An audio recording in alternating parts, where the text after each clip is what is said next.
Welcome to learning tube channel. आज 19 series तक complete हो चुका है और जो सीरीज है वो 20वां सीरीज है। तो देखते हैं आज की सीरीज में क्या क्या क्वेश्चन है। पहला क्वेश्चन इसमें है, एक वृत्त में एक समबाहु त्रिभुज खींचा जाए तो त्रिभुज की भुजा और वृत्त के व्यास में अनुपात क्या होगा। यानी पहले कोई एक वृत्त है,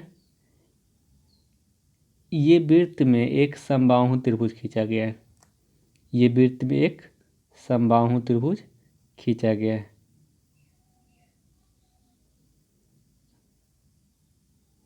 ये समबाहु त्रिभुज खींचा गया है।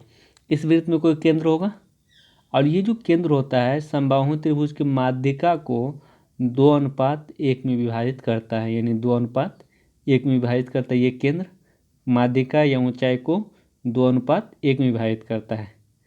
समबाहु त्रिभुज में माध्यिका और ऊंचाई दोनों एक ही चीज़ होता है, इसीलिए इसको 2:1 में विभाजित करेगा।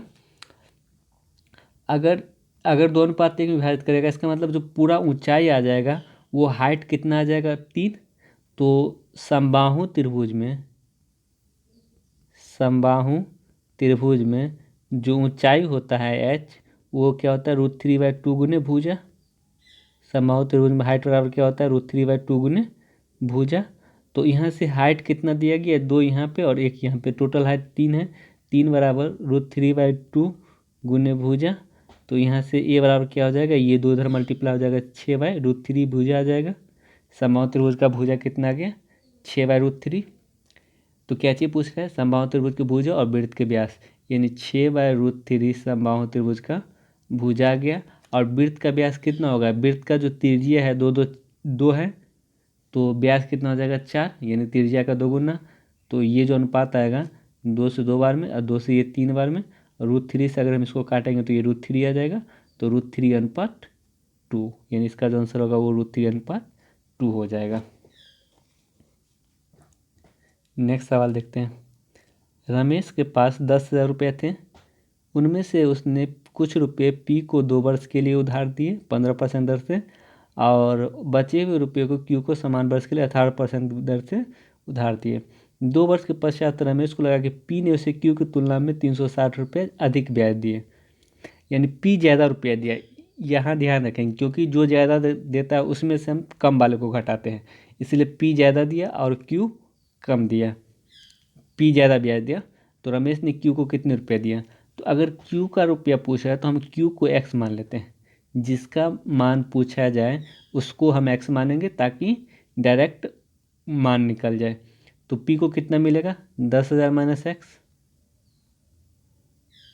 अगर क्यू को एक्स रुपया मिला तो पी को कितना मिल जाएगा, 10,000 माइनस एक्स। और यहाँ पे बोला जा रहा है पी को 2 वर्ष के लिए 15% साधारण ब्याज उधार दिया। तो टोटल ब्याज कितना मिल जाएगा, 15 दूना 30%। साधारण ब्याज में हम क्या करते हैं, ब्याज निकालने के लिए डायरेक्ट समय को दर से गुना कर देते हैं। और क्यू को 18% की दर से 2 ईयर के लिए अगर ब्याज मिला होगा तो 36% उसका ब्याज बन जाएगा। और इस दोनों ब्याज में जो है कितना का अंतर आ जा रहा है, 360 रुपये का अंतर आ जा रहा है, बराबर 360 हो जाएगा। अगर हम यहाँ से ये दोनों 100 को उस साइड ले जाए, राइट हैंड की तरफ, यानी RHS की तरफ, तो ये 36 पे 3 जीरो आ जाएगा और ये गुना होगा तो 30 पे 2 2 4 जीरो, माइनस 30x और माइनस 36x बराबर इधर 360 पे ये डबल जीरो चला जाएगा। तो अब यहाँ से 30 और 36 टोटल मिला के 66x, यानी ये दोनों को हम इधर लेंगे 66x और ये इधर आएगा तो माइनस हो जाएगा।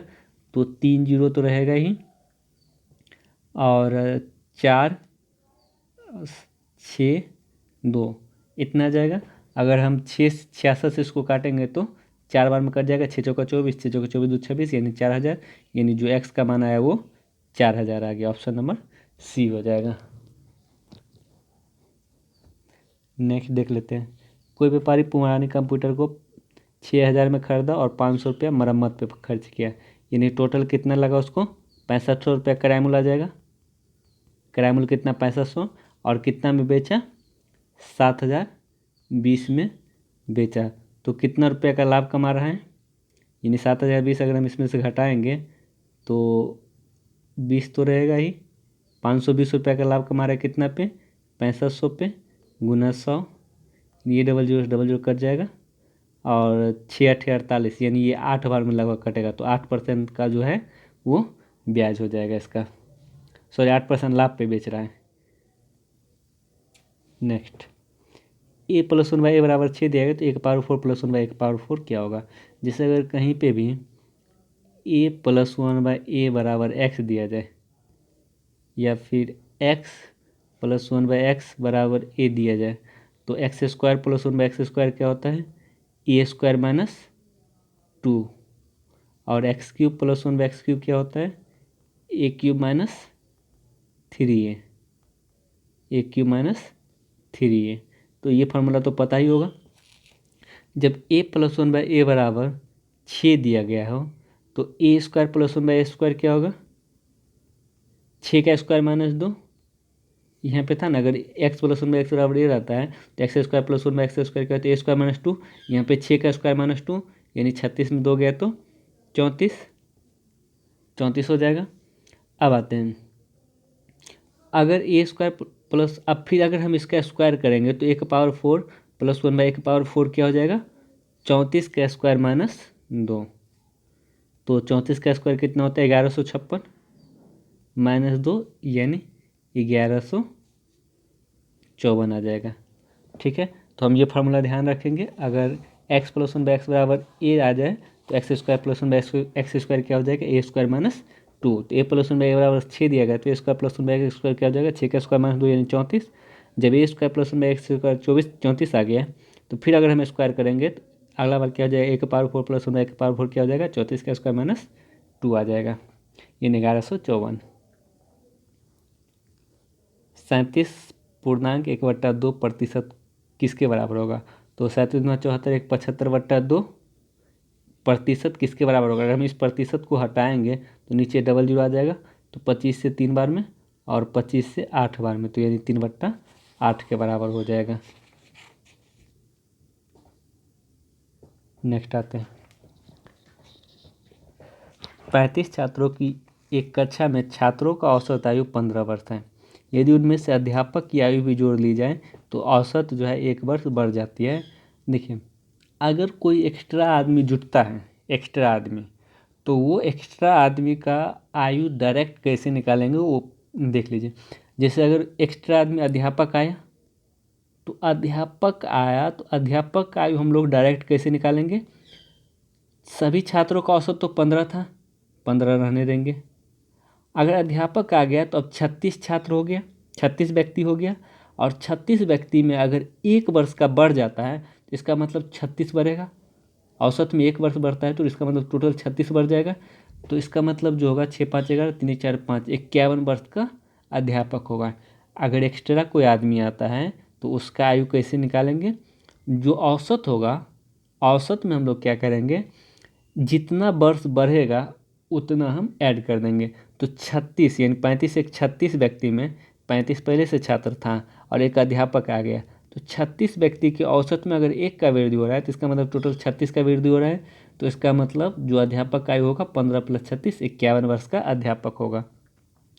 इसको ध्यान में रखेंगे। अब बोला उसी अध्यापक के परिवार का औसत आयु 40 वर्ष है, जिसमें पत्नी और एक पुत्र भी शामिल है, यानी प्रिंसिपल और उसकी वाइफ और उसका सन, तीनों का जो औसत आयु था वो कितना था, 120।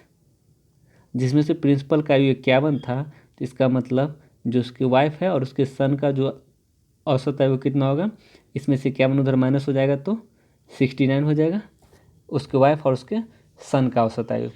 और उसमें पुत्र की आयु माँ की आयु से 80% कम है, यानी उसके पुत्र का आयु यानी जो अध्यापक था उसके सन का आयु उसके माँ की आयु से 80% कम है, यानी माँ की आयु 100 है तो उसके पुत्र की आयु 80, यानी 80% कम है तो यानी 20, यानी उसके आयु में जो है 5:1 का अंतर हो गया। आयु में उसके 5:1 का अंतर, 5:1 हो गया।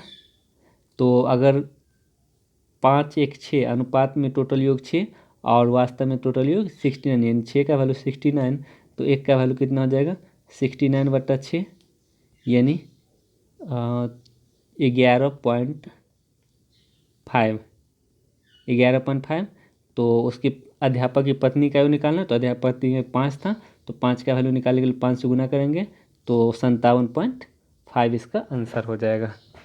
ठीक है, तो एक्स्ट्रा व्यक्ति का जो आयु निकालेंगे वो कैसे निकालेंगे? कोई एक एक्स्ट्रा व्यक्ति आता है तो औसत में हम लोग क्या करेंगे, जितना बढ़ेगा वो जोड़ देंगे, तो एक्स्ट्रा व्यक्ति का आयु आ जाएगा। एक सवाल और देख लेते इसी पर।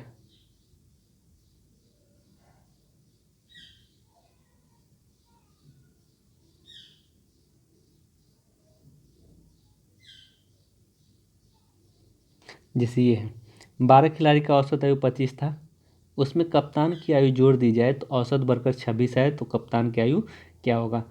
जो एक्स्ट्रा व्यक्ति आता है उसका आयु कैसे निकालते हैं हम लोग? डायरेक्ट औसत में, औसत 25 था, ठीक है 25 लिख लेंगे। अगर कप्तान की आयु हम जोड़ेंगे तो टोटल 13 व्यक्ति होगा, और औसत में कितना का वृद्धि हो रहा है? 25 से 26 हो रहा है, यानी 1 का वृद्धि हो रहा है, यानी 13 व्यक्ति में 13 का वृद्धि हो रहा है। तो औसत में अगर हम 13 जोड़ेंगे तो कितना आ जाएगा?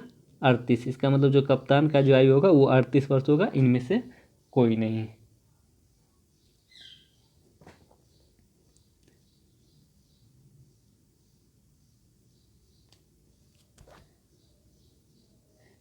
जैसे अब यही सवाल देख लीजिए, 50 गेंदों का औसत आयु 5 ग्राम था, 5 ग्राम। अगर थैले यानी एक एक्स्ट्रा हम ऐड कर लिए, जब थैले को हम ऐड करते हैं, थैला को जब हम ऐड करते हैं तब औसत में 0.5 ग्राम बढ़ जाता है, 0.50 ग्राम बढ़ जाता है। जब हम थैला को ऐड करेंगे तो 51 वस्तु हो जाएगा, और 51 वस्तु में अगर 0.50 बढ़ता है तो इसका मतलब कितना बढ़ा? 25.50। अगर 51 वस्तु में 0.50 का वृद्धि हो रहा है तो इसका मतलब 25.50 बढ़ रहा है, तो जो थैला का आयु होगा 5 ग्राम अब प्लस 25.50 ग्राम, ये ऐड हो जाएगा, तो यानी 25×5 30.50 ग्राम ये थैला का आयु होगा, सॉरी भार होगा। तो क्या करना है, जो एक्स्ट्रा चीज़ अगर हम एक्स्ट्रा ऐड करेंगे तो जो औसत उस एक्स्ट्रा वस्तु का जो भार होगा वो क्या हो जाएगा? औसत में हम लोग क्या करेंगे, जितना का वृद्धि होगा वो हम ऐड कर देंगे। औसत तो 5 ग्राम था, 50 गेंद में एक गेंद एक थैला शामिल होगा तो 51 वस्तु हो गया। अगर 51 वस्तु में 0.50 का वृद्धि हो रहा है तो इस औसत में, तो इसका मतलब टोटल उसका 25.50 का वृद्धि हो रहा है, तो औसत में हम 25.50 को ऐड करेंगे तो 30.50 थैला का वजन आ जाएगा। तो इस तरह से हम तीनों सवाल देख लिए। अगर कोई चीज़ एक्स्ट्रा ऐड होता है तो हम लोग कैसे निकालेंगे उस एक्स्ट्रा ऐड वाले वस्तु का वजन, या आयु कुछ भी हो वो कैसे निकालेंगे। यदि कोई धनराशि चक्रवृद्धि ब्याज के आधार पर 3 वर्षों के लिए चक्रवृद्धि ब्याज जोड़कर 27/8 गुना हो जाता है, यानी 27/8 गुना हो जाता है, तो 27/8 गुना हो जाता है। इसका मतलब अगर मूलधन 8 रुपया है तो अमाउंट कितना हो जाएगा? 27। मूलधन 8 रुपया है तो अमाउंट कितना हो जाएगा? 8 का 27/8 गुना करेंगे तो 27 हो जाएगा। और रेट कितना दिया गया, टाइम कितना दिया गया? 3 वर्ष, और रेट निकालना है। हम लोग को क्या पता है? अमाउंट बराबर P/1 + R/100 के पावर T, ठीक है। तो अमाउंट दिया गया 27 इजकल टू P कितना? 8 × 1 + रेट निकालना है के पावर 100 गुने 3, और ये 8 को काट के हम लाएंगे तो यहाँ आ जाएगा, तो 3/2, ये 3/2 का क्यूब बराबर 1 + R/100, 1 + R/100 के पावर 3। यहाँ दोनों बगल से 3 हट जाएगा, और ये एक इधर आएगा तो 1/2 इजकल टू R/100, तो 2 से 50 बार में, तो R बराबर कितना हो जाएगा? 50%। ये तो इसका बेसिक हो गया कि R बराबर 50% हम लोग अमाउंट बराबर करके निकाल लिए। लेकिन इसको अगर हम डायरेक्ट बनाना रहेगा तो हम कैसे बनाएंगे? जैसे 27/8 गुना हो जा रहा है, ठीक है, तो यानी 3 साल में अमाउंट और प्रिंसिपल इसका अनुपात क्या हो जाएगा? 27/8 3 साल में। तो 1 साल में अमाउंट और प्रिंसिपल का अनुपात 3/2। 1 साल में अमाउंट और प्रिंसिपल का अनुपात 3/2, तो 3 साल में इस 3 का क्यूब करेंगे तो 27, 2 का क्यूब करेंगे तो 8, जब एक साल में अमाउंट और प्रिंसिपल का अनुपात 3:2 है तो यहाँ से रेट निकाल लेंगे। एक का वृद्धि हो रहा है कितना में, ये 2 में, गुना 100 यानी 50% उसका रेट आ जाएगा। तो इस तरह से हम शॉर्टकट भी इसको बना सकते हैं। 3 साल का दिया रहेगा तो पहले 1 साल का निकाल लेंगे अमाउंट और प्रिंसिपल का अनुपात, उसके बाद सीधा दर निकाल लेंगे। नेक्स्ट आते हैं, एक वस्तु को 15% लाभ पे बेचता है। अगर उसने 18 रुपये अधिक बेचा तो 18% लाभ। लाभ में कितना का वृद्धि हो रहा है, 3% का, और विक्रय मूल्य में कितना का वृद्धि हो रहा है, 18, यानी 3% का वैल्यू 18 तो 1% का वैल्यू 6, तो 100% का वैल्यू 600, यानी इसका जो क्रय मूल्य आएगा वो 600 आ जाएगा। एक कपड़ा विक्रेता 33 मीटर कपड़ा बेचकर 11 मीटर कपड़ा के बिक्री के मूल्य के बराबर लाभ प्राप्त करता है। तो इस सवाल को कैसे बनाएंगे, जैसे लाभ बराबर क्या होता है, विक्रय मूल्य माइनस क्रय मूल्य। लाभ कितना का कमा रहा है, 11 कपड़ा के विक्रय मूल्य के बराबर, यानी लाभ कितना कमा रहा है, 11 कपड़ा के विक्रय मूल्य के बराबर। और ये लाभ कब कमा रहा है, जब 33 कपड़ा को बेच रहा है और 33 कपड़ा को खरीद रहा है, यानी 33 कपड़ा का विक्रय मूल्य माइनस 33 कपड़ा का क्रय मूल्य, यानी 33 कपड़ा के विक्रय मूल्य और क्रय मूल्य करने पर 10 कपड़ा के विक्रय मूल्य के बराबर लाभ कमा रहा है। अगर ये 33 को इधर लाएंगे तो 33 क्रय मूल्य बराबर ये विक्रय मूल्य उधर जाएगा तो 22 विक्रय मूल्य। अब क्या करते हैं, ये विक्रय मूल्य को काट के नीचे ले आते हैं और ये 33 को काट के इधर ले आते हैं, यानी जो क्रय मूल्य और विक्रय मूल्य का अनुपात होगा वो 2:3, यानी क्रय मूल्य 2 रुपया तो विक्रय मूल्य 3 रुपया। तो इस स्थिति में लाभ होगा, लाभ बराबर क्या होता है, कितना का लाभ हो रहा है, 2 रुपये में खरीदा 3 रुपये में बेचे तो 1 रुपया का लाभ हो रहा है, कितना में, 2 में गुने 100, यानी 50% का लाभ हो रहा है। नेक्स्ट आते हैं, 20%, 10%, 5% की क्रमिक छूट कितने प्रतिशत की एकल छूट के बराबर होगा। जैसे अगर हम अंकित मूल्य को 100 रुपया मान लेते, ठीक है, 100 रुपया, अगर 20% का छूट दे रहे हैं तो 80% बेच रहे हैं, यानी 4/5, 80% को क्या लिख सकते हैं, 20 चौका 80 और 20 पंजे 100, 4/5 लिख सकते हैं। फिर अगर हम 10% की छूट दे रहे हैं तो उसको क्या लिख सकते हैं, 90/100, यानी 9/10। फिर अगर हम 5% की छूट दे रहे हैं तो 19/20 लिख सकते हैं। तो 20 पंचे 100 ये कैंसिल हो जाएगा। अब आते हैं 9 चौका 36 ये हो गया, या फिर 19 से 9 गुना करेंगे तो 171 आ जाएगा, और फिर इसको हम 4 से गुना करेंगे तो 4, और 17 चौका 68.4 आ जाएगा। इसका पूरा कैलकुलेशन, अगर 100 रुपया दाम था और 68.4 उसका विक्रय मूल्य आ गया तो कितना का छूट मिल रहा है, 100 में से 68.4 को घटाएंगे तो 31.6% का छूट मिल रहा है। तो इस तीनों छूट का एकल छूट क्या हो जाएगा, 31.6%। यानी पहले क्या करना है, इसका तीनों को 100 रुपया मान के तीनों का छूट निकाल लेना है, तो तीनों का छूट 68.4 आ गया। अब इसमें से हम इसको घटा देंगे, 100 में से 68.4 को घटा देंगे। नेक्स्ट आते हैं, ABC एक व्यापार में 1:2:4 के अनुपात में निवेश के साथ आरंभ किया, 6 महीना बाद ए ने पूंजी को 50% बढ़ा दिया। जैसे 3 व्यक्ति था, A, B और C, किस 1:2:4 में व्यापार आरंभ किया, ठीक है। तो आगे 50% का वृद्धि कर रहा है तो हम इसको क्या करते हैं, 10, 20 और 40 मान लेते ताकि बढ़ाने और घटाने में सुविधा हो।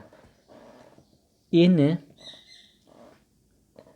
ने 6 महीने बाद ए ने पूंजी को 50% बढ़ा दिया, तो 10 रुपया अगर 6 महीना तक चला तो उसका टोटल 60 रुपया ब्याज बन जाएगा, 60 रुपया उसका लाभ बन जाएगा। अब 50% बढ़ा लिया, यानी 10 का 50% 5 रुपया बढ़ा लिया, यानी अब उसका जो पूंजी हो गया 15, और ये 15 रुपया 6 महीना और चलेगा, क्योंकि व्यापार लास्ट में बोला जा रहा है, वर्ष के अंत में लाभ पूछा है ना, इसका मतलब 15 छः के 90 रुपये यहाँ लाभ हुआ, तो टोटल लाभ कितना, 60 यहाँ 90 यहाँ 150 रुपया टोटल लाभ हो गया। पार्टनरशिप के क्वेश्चन में अगर जो लाभ का अनुपात होता है वो पूंजी गुने समय होता है, यानी जितना पूंजी जितना समय के लिए रहा वो लाभ बन जाता है उसका। फिर बी ने अपनी निवेश पहले से 2 गुना कर लिया, 6 महीना में ये चला तो 120 रुपया इसका ब्याज बन गया, लाभ बन गया। अब क्या किया, ये 2 गुना कर लिया, तो यानी अब 40 रुपया रख लिया, 40 रुपया अब उसका पूंजी हो गया, और ये 40 रुपये अगर 6 महीना तक चलेगा तो इसका मतलब 240 रुपये उसका लाभ हो जाएगा। तो टोटल लाभ कितना हुआ, 240 प्लस 120, 360 उसका टोटल लाभ हो गया। अब सी के बारे में आते हैं। सी क्या करता है, अपने निवेश में से 1/4 वापस ले लेता है, यानी 6 महीना तक चला तो इसका मतलब 240 रुपया उसका लाभ हो गया। अब वो 1/4 वापस ले लिया, यानी 40 का 1/4 कितना होता है, 10। 10 रुपया अगर वो वापस लिया तब 30 रुपया बच गया, और ये 30 रुपया अगर 6 महीना तक चला तो 180 रुपया ब्याज दे लाभ दे देगा। तो टोटल लाभ कितना हो जाएगा इसका, 0, 8 4 12 2 1 3 1, 420 रुपया इसका टोटल लाभ आ गया। तो अब क्या चीज़ पूछ रहे हैं, ए बी सी के लाभ का अनुपात। तो ए का लाभ 150, बी का लाभ 360 और सी का लाभ 420। तो ये 0 से ये 3 0 कट जाएगा, और 3 से 5 बार में, 3 से 12 बार में, और 3 से 14 बार में। तो 5 12 14 ऑप्शन नंबर सी हो जाएगा इसका लाभ। तो जो पार्टनरशिप में जो लाभ होता है, लाभ का अनुपात, वो जो पूंजी जितना समय के लिए रहा उस पूंजी को उतना समय से गुना कर देंगे तो वो लाभ का अनुपात आ जाएगा। नेक्स्ट आते हैं, 180 और 120 मीटर लंबी दो रेलगाड़ियाँ समांतर पटरियों पर एक दूसरी दिशाओं में 65 किलोमीटर और 55 किलोमीटर प्रति घंटा गति जा रही है, तो कितने समय बाद एक दूसरे को पूरी तरह पार कर लेगी। यानी टाइम निकालना है। तो टाइम बराबर क्या होता है, डिस्टेंस बाय स्पीड। अगर एक रेलगाड़ी दूसरे रेलगाड़ी को पार करे तो इसका मतलब दोनों रेलगाड़ी का लंबा जुट जाएगा, यानी 300 हो जाएगा, 180 प्लस 120।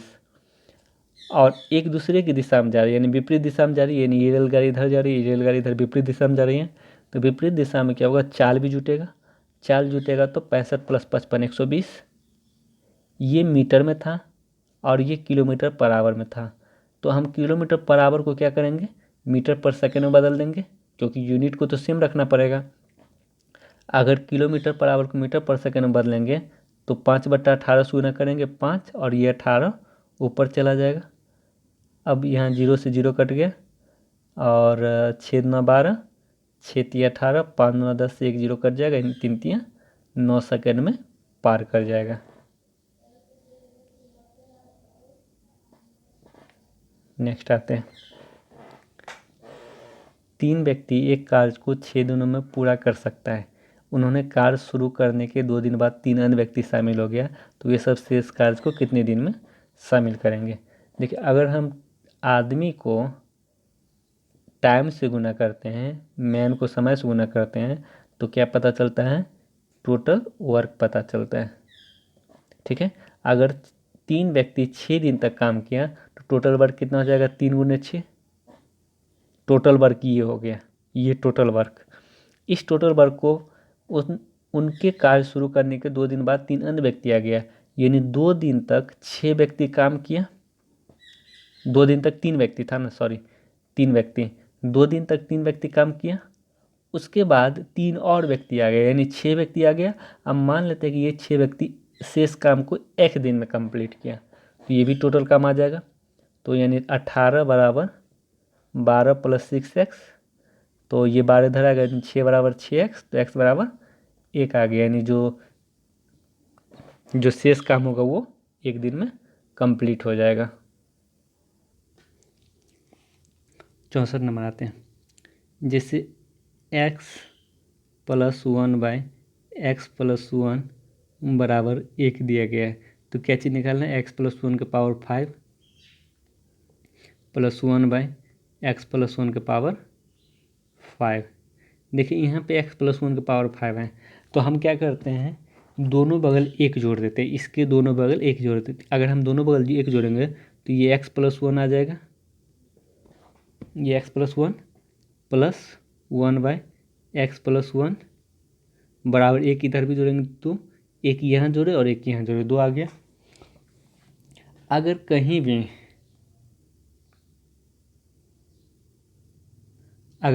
भी x+1/x बराबर 2 दिया जाए, या a+1/a बराबर 2 दिया जाए, कहीं भी x+1/x या a+1/a बराबर 2 दिया जाए, तो पावर कुछ भी रहे, यानी a के पावर कुछ भी रहे, पावर कुछ भी रहे, ये हमेशा 2 ही आएगा, क्योंकि अगर ए प्लस वन बाई ए बराबर 2 दिया जाए तो इसका मतलब ए भी 1 होगा और 1/a भी 1 होगा। 1 + 1 2 होता है। अब 1 के पावर कुछ भी रहे वो हमेशा क्या देगा, 2 ही देगा। सॉरी, 1 के पावर कुछ भी रहे वो हमेशा 1 ही आएगा। तो यानी 1 के पावर यहाँ भी 1 और यहाँ भी 1 के पावर 99, यानी यहाँ भी 1, 1 + 1 2। तो अगर कहीं भी a + 1/a बराबर 2 रहे तो पावर कुछ भी हो वो हमेशा क्या देगा, 2 ही देगा। तो यहाँ पे जब x + 1 इस पूरे को a मान लीजिए, 1/x + 1 इस पूरे को a मान लीजिए, तो a + 1/a आ जाएगा, बराबर 2 दिया गया है। तो अब पावर कुछ भी रहे इसका जो मान आएगा वो 2 ही आएगा। यानी x + 1 को 1 मान लीजिए तो 1 के पावर 5 1 और ये भी 1 के पावर 5 1, 1 + 1 2 हो जाएगा। ये ट्रिगोनोमेट्री में भी अगर काम देगा। अगर कहीं पे भी tan थीटा + cot थीटा बराबर 2 दिया जाए तो tan के पावर कुछ भी रहे प्लस cot के पावर कुछ भी रहे वो 2 ही आएगा आंसर। एक चतुर्भुज ABCD एक वृत्त को परिगत करता है। जैसे एक वृत्त है, इस वृत्त को एक चतुर्भुज ABCD परिगत कर रहा है, यानी परिगत मतलब बाहर से घेर रहा है इसको।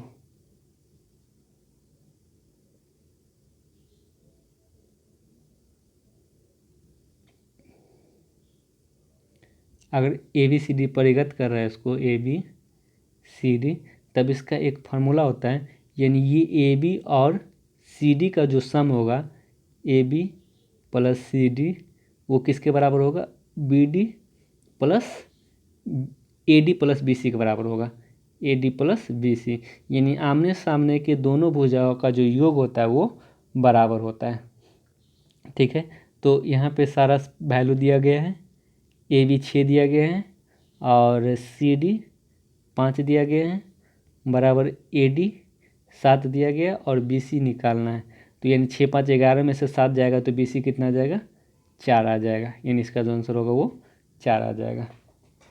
अगर वृत्त को कोई चतुर्भुज परिगत कर रहा है तो इसके आमने सामने का जो भुजा का योग होगा वो बराबर हो जाएगा। किसी संख्या का 2/3 24 है, वो संख्या क्या है जिसका 2/3 भाग 12 होगा। यानी वह संख्या ज्ञात करना जिसका 2/3 भाग 12 होगा। यानी कोई संख्या x मान लेते हैं, उसका जो 2/3 भाग है वो 12 के बराबर है, तो 2 से 6 बार में यानी 6 × 18, यानी वो संख्या क्या होगा, 18 हो जाएगा।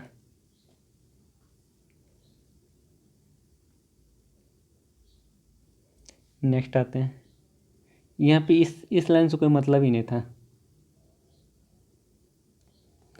जैसे x = 7 - 4√3 दिया गया है, तो क्या निकालना है, x + 1/x निकालना है। देखिए, अगर कहीं भी x =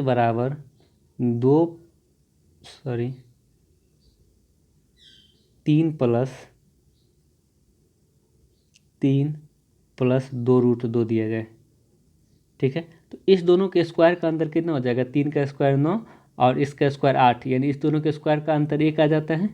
अगर स्क्वायर का अंतर 1 आए तो 1/x जो होगा वो क्या हो जाएगा, 3 - 2√2। हम लोग डायरेक्ट इसका 1/x क्या करेंगे, डायरेक्ट उसका 3 - 2√2 कर सकते हैं। कैसे करेंगे वो भी देख लेते हैं। जैसे अगर x = 3 + 2√2 दिया है तो 1/x क्या हो जाएगा, 1/3 + 2√2। अगर हम परमेकन करेंगे तो 3 - 2√2/3 - 2√2, तो ऊपर क्या आ जाएगा, 3 - 2√2 और नीचे क्या होगा, a + b × a - b, यानी a² - b², a² करेंगे तो 9 और b² करेंगे तो 8, यानी 9 में 7 के 1 और नीचे 1 से कोई मतलब नहीं रह जाएगा, नीचे 1 लिखे या ना लिखे। तो कभी भी अगर इस दोनों के स्क्वायर का अंतर अगर 1 आ जाए तो 1/x क्या हो जाएगा, उसका डायरेक्ट हम लोग साइन चेंज कर देंगे। तो उसी तरह से यहाँ भी था, अगर x = 7 - 4√3 दिया गया तो यानी 7 का स्क्वायर 49 और 4 × 4 = 16 48, यानी इसका स्क्वायर 48, इस दोनों का अंतर 1 आ रहा है। जब इस दोनों का अंतर स्क्वायर का अंतर 1 आ रहा है तो 1/x क्या हो जाएगा, 7 + 4√3, ठीक है। अब x + 1/x पूछ रहा है, अगर हम दोनों समीकरण को जोड़ेंगे तो x + 1/x क्या हो जाएगा, ये 4√3 कैंसिल, तो यानी 7 7 14, इसका आंसर डी हो जाएगा। तो ये चीज़ ध्यान रखेंगे, अगर x बराबर 7 - 4√3 दिया गया तो 1/x क्या हो जाएगा 7 + 4√3।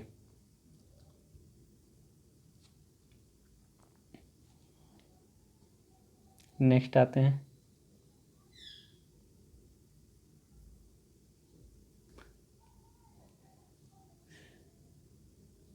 y का x% जो है वो 100 के बराबर है, यानी y का x/100 बराबर 100। और दूसरा क्या दिया गया, z का y/100 बराबर 200। तो निम्नलिखित में से क्या संबंध सही होगा। तो हम क्या करते हैं, ऐसा करते हैं कि इसको भी 200 बना देते हैं। अगर हम इसको 200 बनाएंगे तो ये क्या आ जाएगा 2y गुने x/100 बराबर 200। अब ये वैल्यू भी 200 के बराबर है और ये वैल्यू भी 200 के बराबर है, तो हम ये और ये वैल्यू को बराबर कर सकते हैं जब दोनों 200 के बराबर है, यानी 2yx/100 बराबर zy/100। ये 100 से 100 कट गया, ये y से y कट गया, तो z बराबर क्या आ गया 2x, यानी ऑप्शन नंबर बी आ जाएगा। 69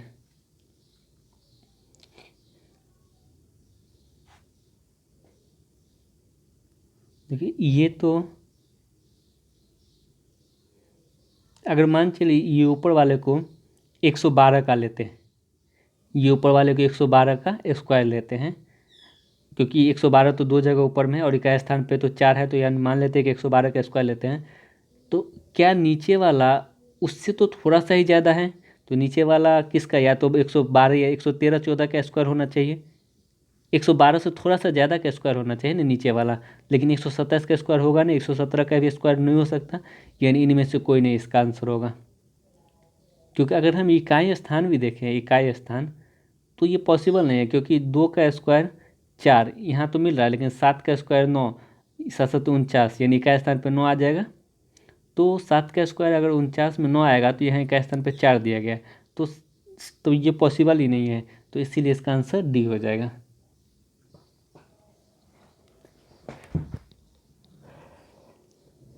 दो रेलगाड़ी निम्नलिखित गति 72 किलोमीटर प्रति घंटा और 54 किलोमीटर प्रति घंटा गति से रेलगाड़ी की लंबाई 100 मीटर 150 मीटर है, 120 मीटर। दोनों रेलगाड़ी समान दिशा में जा रही है। तेज चलने वाली रेलगाड़ी धीमी चलने वाली रेलगाड़ी को कितने सेकंड में, वो एक टाइम निकालना है, टाइम बराबर डिस्टेंस बाय स्पीड, और डिस्टेंस कितना दिया गया टोटल 220 हो जाएगा। अगर एक रेलगाड़ी दूसरी को पार करे तो दोनों अपनी अपनी लंबाई को पार करेगी, और जो एक ही दिशा में जा रहे तो दोनों का चाल घट जाएगा, तो 72 में से 54 गया तो 18। अब ये मीटर में था और ये किलोमीटर पर आवर, अगर हम इसको मीटर पर सेकंड बदलेंगे तो 5/18 से गुना करेंगे, तो ये 18 से 18 कट जाएगा, यानी 5 × 20, 5 × 20 44 सेकेंड। ये सवाल हो चुका था। अब आते हैं, दो अंकों की एक संख्या के अंकों का योग मूल संख्या से 9 कम है। तो दो अंकों का जो मूल कोई भी संख्या होता है हम उसको किस फॉर्म में लिख सकते हैं, 10x + y के फॉर्म में लिख सकते हैं, ठीक है। तो दो अंकों की संख्या जो है, अंकों के योग, इसका जो अंकों का योग होगा x + y, ये मूल संख्या से कितना कम है, 2 कम है, मूल संख्या से 2 कम है। तो अगर हम y से y कैंसिल हो जाएगा, और अगर यहाँ देखें तो यहाँ 2 वेरिएबल है और एक ही इक्वेशन है, तो इसका हम निकाल नहीं सकते हैं, तो इसलिए इसका जो आंसर होगा वो आंकड़ा अपर्याप्त हो जाएगा। नेक्स्ट आते हैं, यदि किसी साधारण ब्याज दर से 3000 की रुपये की राशि 3 वर्ष में 3993 रुपये हो जाती है, तो हम अभी जस्ट पढ़े हैं, जैसे अमाउंट और प्रिंसिपल का अनुपात हम निकाल लेते हैं 3 ईयर का। 3 ईयर में हम लोग क्या करते हैं, प्रिंसिपल और अमाउंट का अनुपात निकाल लेते हैं। तो 3000 यहाँ पे है, अनुपात 3993 यहाँ पे है, यानी 1000 अनुपात अगर हम 3 से काटें तो 1000 अनुपात 1331। अगर अमाउंट और प्रिंसिपल का अनुपात 3 साल में 1000 अनुपात 1331 है, तो एक साल में कितना हो जाएगा 10/11। एक साल में 10/11 होगा। तो दर पूछ रहा है, यानी कितना का वृद्धि हो रहा है, 1 रुपये का वृद्धि हो रहा है, कितना में 10 में गुना 100, यानी जो रेट होगा वो 10% का हो जाएगा। ठीक है। तो सबसे पहले हम क्या करेंगे, अगर 3 साल या 2 साल का अमाउंट ऑफ प्रिंसिपल दिया रहेगा तो उसको अनुपात में ले आएंगे। अगर 3 साल में उसका अनुपात 1000 अनुपात 1331 है तो 1 साल में 10 अनुपात 11 हो जाएगा, क्योंकि 10 का क्यूब 1000 और 11 का क्यूब 1331। तो कितना रुपये ब्याज बढ़ रहा है, 1 रुपया, कितना पे 10 पे गुने 100 यानी 10% आ जाएगा। अगर किसी घन में सिरे में ए पर 50% का वृद्धि कर दें तो उसका क्षेत्रफल में कितना का वृद्धि होगा। अगर हम त्रिज्या या भुजा में A% का वृद्धि करते हैं तो क्षेत्रफल में कितना का वृद्धि होता है, A + A गुना A/100। क्षेत्रफल में वृद्धि होता है तो 50% वृद्धि किए तो 50 + 50 + 50 गुने 50/100। ये 00 कट गया तो 50 50 100 ये हो जाएगा, 25 ये हो जाएगा, तो 125% का वृद्धि। ऑप्शन नंबर डी हो जाएगा।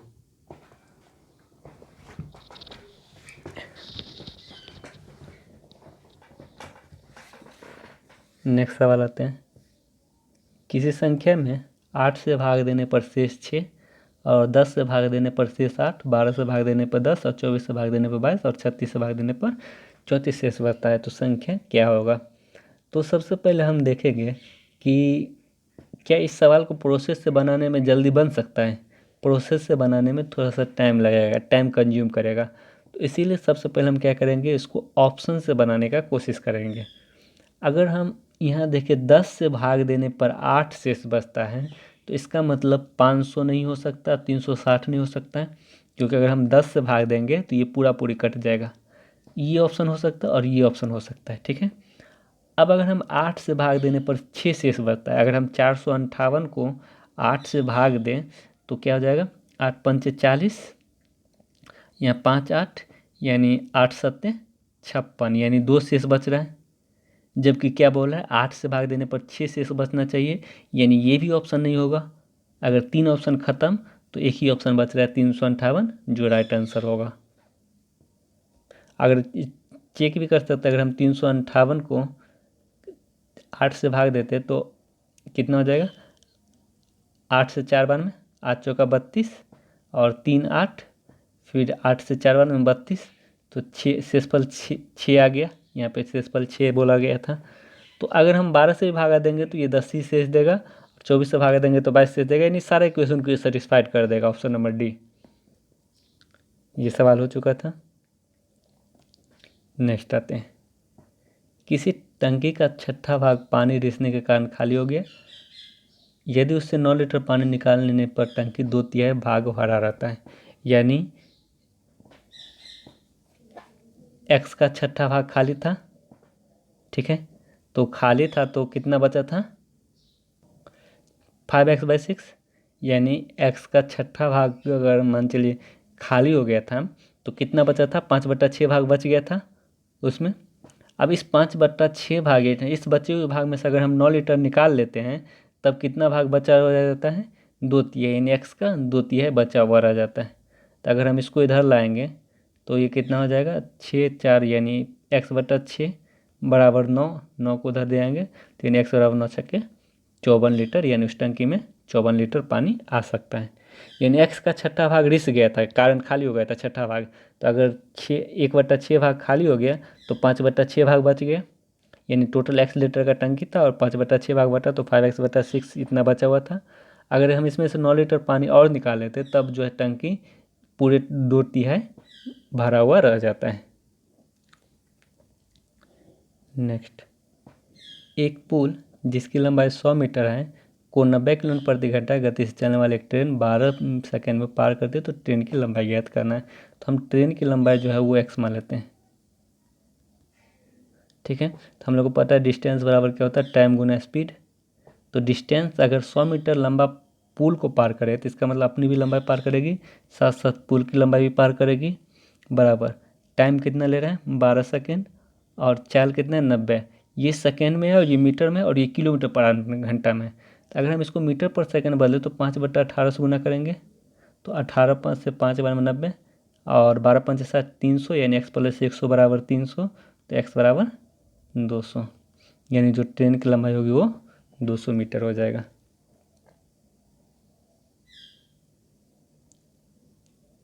एक नाव 8 किलोमीटर प्रति घंटा गति से धारा के साथ और 5 किलोमीटर प्रति घंटा गति से धारा के विपरीत जा रहा है, तो धारा की गति ज्ञात करें। अगर धारा के साथ जो चाल है वो ए दिया गया है और धारा के विपरीत चाल अगर बी दिया गया है, धारा के साथ चाल ए, धारा के विपरीत चाल बी दिया गया है, तब अगर नाव का गति पूछे, नाव या व्यक्ति का चाल पूछे, तो हम क्या करेंगे, दोनों को जोड़कर 2 से डिवाइड कर देंगे, ठीक है। या फिर धारा का चाल पूछे, अगर धारा का चाल, तब क्या करेंगे, दोनों को घटा के 2 से डिवाइड कर देंगे, ठीक है। तो यहाँ धारा का गति पूछा गया, तो हम लोग क्या करेंगे, सीधा दोनों को घटा के, यानी 8 - 5/2, यानी 8 में 5 3/2, यानी 1.1/2 किलोमीटर प्रति घंटा धारा की गति आ जाएगा। ये कब होगा, जब धारा के साथ 8 किलोमीटर प्रति घंटा चाल दिया रहे और धारा के विपरीत दिशा में चाल कुछ दिया रहे। वृत्त की त्रिज्या वर्ग का परिमिति दोनों बराबर है। एक ही वृत्त है, इसका त्रिज्या एक वर्ग है, इसका परिमाप बराबर है। इसका त्रिज्या हम r मान लेते हैं और इसका भुजा a मान लेते हैं। तो वृत्त का त्रिज्या r और वर्ग का परिमाप क्या होता है, 4 गुने भुजा, ये दोनों बराबर हैं। तो यहाँ से r/a आ जाएगा कितना, 4/1। अनुपात आ गया ना, रेडियस अगर 4 तो भुजा कितना हो जाएगा 1। तो इसके क्षेत्रफल, दोनों में से किसका क्षेत्रफल अधिक होगा। तो वृत्त का क्षेत्रफल क्या होता है, πr², यानी 22/7। r² करेंगे तो यानी 22/7 नहीं लेते, 3.14 ले लेते हैं। 22/7 का 3.14 गुने 4 गुने 4, और ये वृत्त का क्षेत्रफल आ गया। और वर्ग का क्षेत्रफल भुजा का स्क्वायर, और भुजा कितना 1, यानी 1 का स्क्वायर। तो ऑब्वियसली यहाँ पे पता चल रहा है कि वृत्त का क्षेत्रफल ज़्यादा है, यानी वृत्त का क्षेत्रफल अधिक होगा, ऑप्शन नंबर सी। तो आज का सेशन ये समाप्त होता है।